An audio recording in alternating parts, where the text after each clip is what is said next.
বুঝতে পারলো যে আমি ভগবান নই, আমার ভগবান হচ্ছেন শ্রীকৃষ্ণ, পরমেশ্বর হচ্ছেন শ্রীকৃষ্ণ। কারণ তিনি হচ্ছেন সমস্ত জড়গুণের অতীত।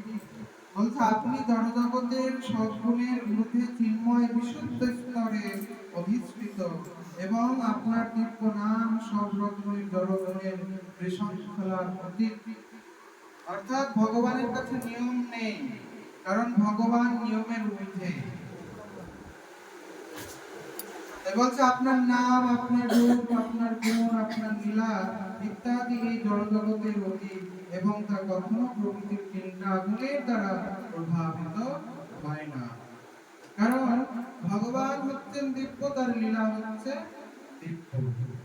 তাই জন্য ভগবান চিন্ময়, ভগবানের লীলা হচ্ছে চিন্ময়। যার কারণ জড়জগতের যে ত্রিগুণ, এই জন্য বলছেন যারা কঠোর তপশ্চর্যা করেছেন, যারা প্রকৃতির রজতম গুণের প্রভাব থেকে সম্পূর্ণভাবে মুক্ত মুক্ত হয়েছেন। বলছেন যারা কঠিন তপস্যা গুণ, তার মধ্যে ভগবান একটা গুণ গ্রহণ করেন এবং বাকি যে দুইটা গুণ সেটা হচ্ছে রজ এবং তম গুণ। এই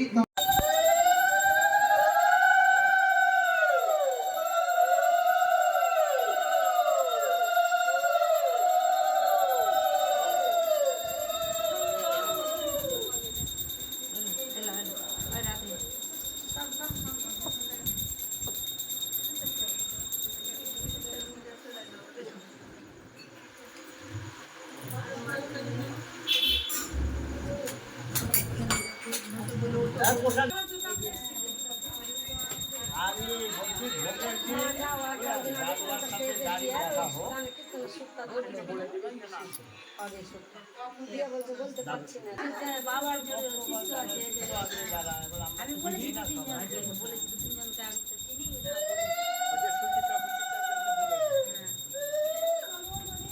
আচ্ছা ওই দিদি বলছি কি তোর মাকে বলবেন আকাশকে বলছিল